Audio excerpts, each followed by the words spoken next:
how I get on here. I have to either raise or lower my tripod because either just have my head or half my head's chopped off. I think I described that right. I don't know. So, excuse me.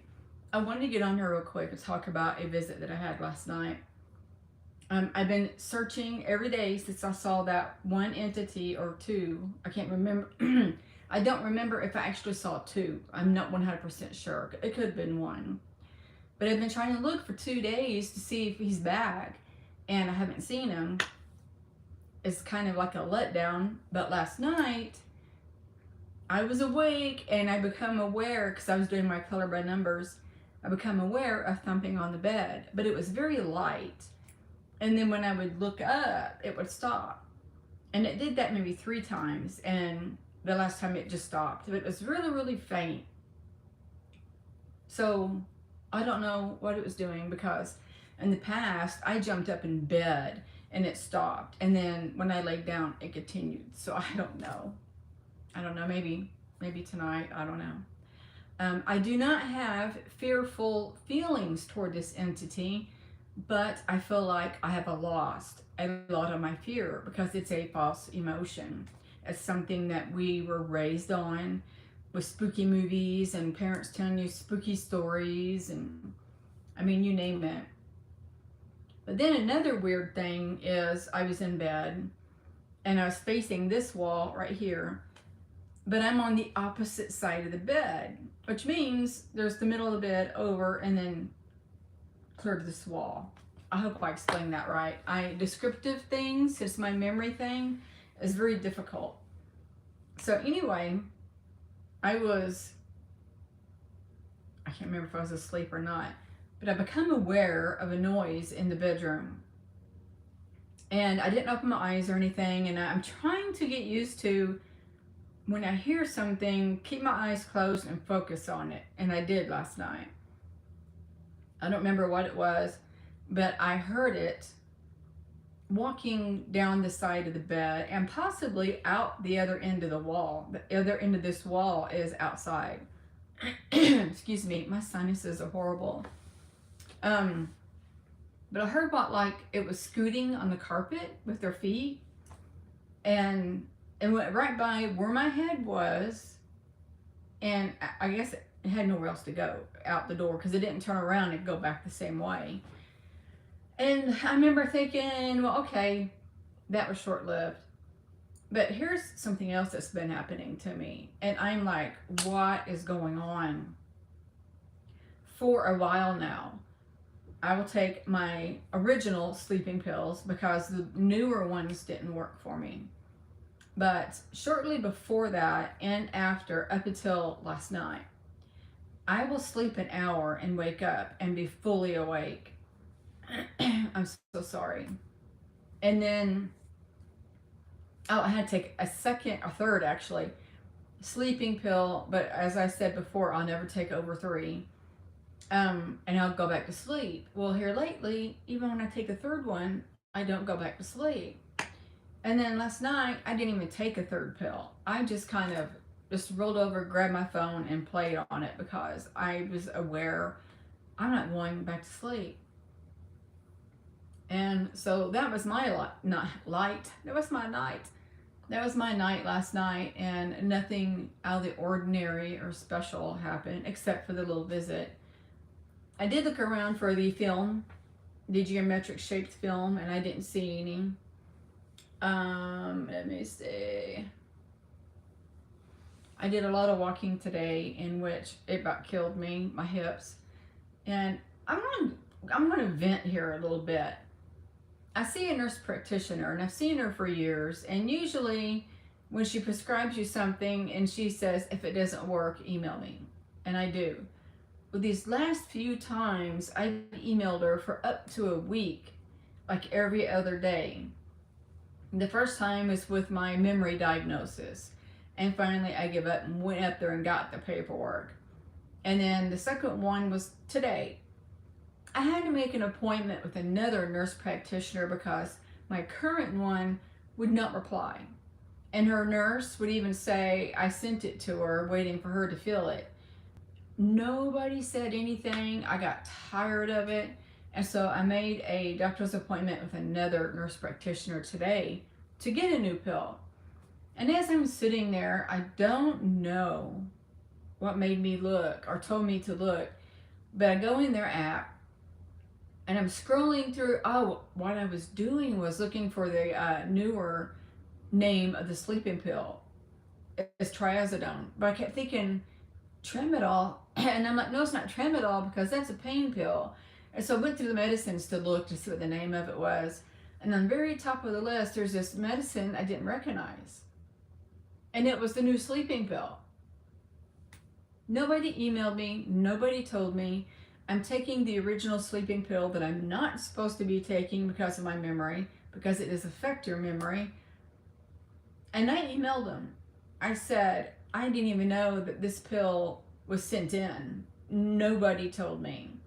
And it's not like I randomly go in the app and look at my prescription list to see if I have a new one in there or not. So I was very lucky that something told me, look in that list because you'll see the current sleeping pill that doesn't work. So I go to Walmart and I give them my new prescription, insurance, and I asked them if that would fill the Zepbound and then this new sleeping pill. And she said they need prior approval. So my nurse practitioner has to call for that on both. And I'm like, oh God, here we go. Another week or so of waiting because I have to take my original sleeping pill again today. And I don't know how long it's going to be before she actually does that and I get the new medicine.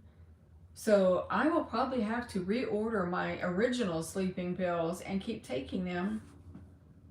Although they're not really keeping me asleep. I find that so odd. And I just don't know why. So I read a little bit more of the book yesterday on the day after Roswell. It's pretty interesting. I really have to force myself to get in there and read it. And it was about how they're finding these ships, UFO ships, and testing them to see what all they're doing. And now they're talking about, I think it was Eisenhower, how they were asking, do we keep this quiet? Do we tell the people? And everybody was saying, no, don't tell the people and have some kind of cover up. And I can't remember his, what do you call it? When you're like private, sergeant, captain rank. It was something, his rank was something I can't remember. His last name was Corso, Corso. And I'm sure that most of you guys are probably familiar with that name because lately it's been out all over YouTube, his name. So I'm going to finish that book hopefully soon. It's frustrating because I actually have to skim through the parts that aren't interesting to me, as in, the military guy went out and done this that day and he looked in the sky. It was just kind of silly stuff. And I'm like, I don't want to read all that. I want to read where you took actually it is our, you took our UFOs and you're killing the aliens. And also it even talks about the military, I think it is, doing autopsies on these aliens. But I have not read the results of those yet. But they did talk about a ship they shot out of the sky. And it was either busted open or I can't remember. But it was black and 3 entities that were 3 feet tall were in there. And I don't remember if they said they were alive or crossed over. But they did talk about, was it the book? Oh my gosh, see, this is part of my memory thing. I don't know if it was the book I read or if it was the Instagram interview that I seen. And I have subscribed to all of those that I like. It was either the book or this guy saying about how the ship was shot down and 3 ETs were in there that were 3 foot tall. And what triggered my thought on, I don't remember where I read it or heard it, is they described the ETs were in a bodysuit. and it was one solid piece. There's no buttons, no zippers, nothing, and they're really, really tight. And the other person said that they are able to not dissolve, but break them down where they could step out of them or put them back on and solidify them. In which I find that fascinating, how they could do that. And I don't know why I'm having a flashback of two of my visits of beings about maybe a foot and a half, maybe even 2 foot, coming in my room right after my awakening. One was in a white puffy suit with a white helmet, and it was so cute. And he was walking at the very top of my ceiling like he was walking on something. And when I opened my eyes, I seen it instantly, and then it turned around like, oh crap, turned around and walked out the wall. And I'm like, did I see what I just saw? Because this being was tiny, extremely tiny. And then it was like the day after, or real close to that, I woke up with feet dangling from the ceiling against the wall. And its feet were dangling and trying to get out. And you couldn't see the upper part of the body that was out of the wall. And I sat there. It had red puffy pants on. I sat there looking at it like, am I losing my mind? Why? Because you can't wrap your head around a being that small. I could have carried it around like a baby. So yeah, I've had some really unique visits. I want to write a book so bad. You know, I just sat here and thought I might do that since I'm not working. I would have plenty of time to do that. I would have to consider that greatly. My life, since I was 5, when the bad crap started, clear to when I was 11 and I heard the frequency change in the room, and so on. All my visions and all my visits, and now. That might be interesting. I might have to really consider doing that. But I do not know how to write a book. I do not know how to divide these books into chapters. I don't. There's got to be an easy way. For example, voice to laptop, to do a book that way. I'm going to have to do some research, I guess. Would you buy my book? That's so fascinating. I should do that. I've thought about it for years, but my main thought before my awakening was I was just going to talk about my life and everything bad that I went through. But now there's just so much more to add. Yeah, I need to start writing things down, and I might just do a freaking book. I mean, why not? I might reach out to a couple of people and ask, how do you write a book? And do chapters. I think I just saw a being walk by. I'm not 100% sure. But anyway, I'm really seeing things a lot here lately, and I think there's a reason for that. I think that now they're showing themselves when I'm not medicated to confirm that I see them not medicated. So they do really exist. I don't even know why I questioned myself before that. Evidently, I'm assuming getting used to seeing them because something more is going to happen. That is what I'm feeling. Why would they just nonchalantly show them to me in the middle of the day with no sleeping pills? Why not just continue doing the night visits, you know? There's a reason for that. I don't know what it is. My energy is high today. I don't know if you noticed that. I'm not so down. And now that I'm thinking about this book, I'm kind of excited. I'm going to have to, yeah, tonight, I'm going to have to write things down. I'm excited about that. I hope you guys are doing well. I got out and, like I said, I overworked. Oh my God, overwalked. And my hips are killing me. Before I sat down and started this video, I did take a tramadol for the pain. I'm going to tell you this: walking up an incline is very strenuous, strenuous, and painful and difficult. I tried to keep up with my daughter, and we were walking side by side at a good speed, which usually I'm able to do in the beginning of walking. I get out of the car and I hurt really bad and I have to stand there. And then when I get momentum, I start working. I can't talk today. I start walking and the pain eases, if not goes away temporarily. And we started walking up an incline. And this pain in my hips just started, like they were pulling and then burning.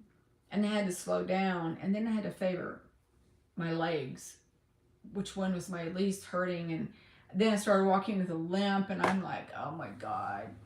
She forgot my handicap placard for handicap parking. That's something that I have permanently now. Go me. And then we went to Walmart. I got off track, sorry. We went to Walmart and I had to get a few things, and I walked quite a bit in there. Actually, I didn't walk quite a bit. I walked a little bit, but I walked one end of the Walmart to the other end, so that's a lot. So, yeah, I hope your day, don't know if he even said this, I hope your day is good. I hope that you have many blessings today. And I'm thinking of you. I'm sending good vibes to you. And I do want to say that I love you. I really do. I hope you don't think I'm just some silly woman who's doing YouTube and just throwing words out there. Oh, she doesn't love me. Well, it's not that kind of love. My love that I'm telling you comes from my soul, and your soul loves everybody, every entity as mine does. It's that kind of love. It's like soul to soul love. So when you hear me say, I love you, that's what it is. Of course, knowing who I am, my earth self loves you also, because I know that's the way it's supposed to be. You're supposed to love thy enemy also, and I do. And that was very difficult for me to do, to forgive and love the person who mistreated me greatly. I'm trying to be real careful with my words. I don't want to get banned. It took me many years. I was an adult when I come to that point of forgiving, and then it took even longer amount of time to come to the realization that you have to love. And love is the greatest emotion. Love heals people. It heals you. And that's a different kind of love also. When you forgive somebody and you love them, it's an actual different kind of love coming from the soul. It's like, I love you, but I don't want you near me.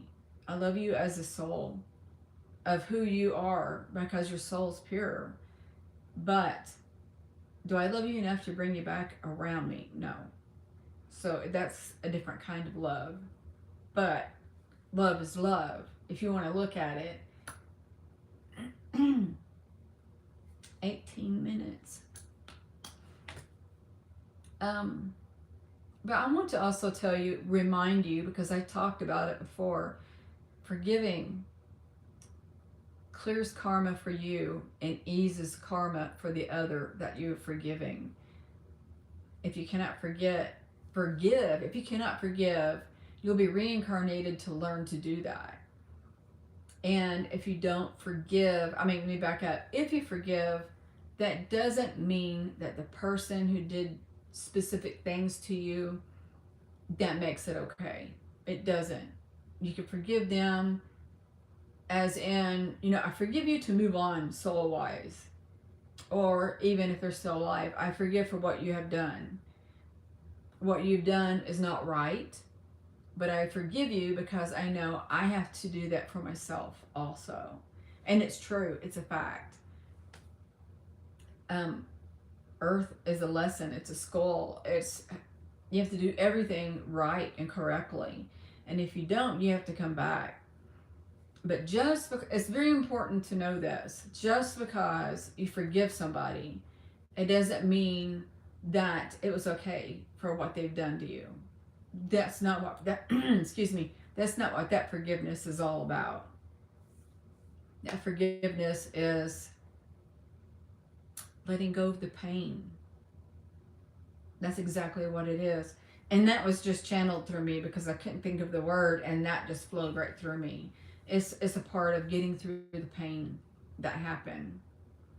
And I'm here to tell you, I forgave that stepfather. He was brought to me in a dream, and it was said by a woman who claimed she was my sister but didn't look like my sister, said that, don't you think it's time to forget for to forgive him? It's time that he moves on and advances, and you have to for yourself. And I forgave him in the dream, but when I woke up, I felt like the world was lifted. And I didn't think about the things that he put me through as much as I had done before that forgiveness. And it actually does feel good. But you have to be ready. You have to be ready to forgive, but don't wait too long. Because if you wait too long, that day you plan on saying to them, I forgive you, what if you cross over before you say that? Just something to think about. But of course, as a soul, you can also forgive that person. You can also actually be in a whole different state and just mentally say, like my stepdad's name was Don, to say, Don, I forgive you for everything that you've ever done to me, because your soul is telling his soul, and they actually hear each other. It's kind of crazy how that works. But forgiveness is something that you must do. And one more time, it doesn't mean the things they've done to you was okay or it was the right thing for them to do, because that's not what that's about.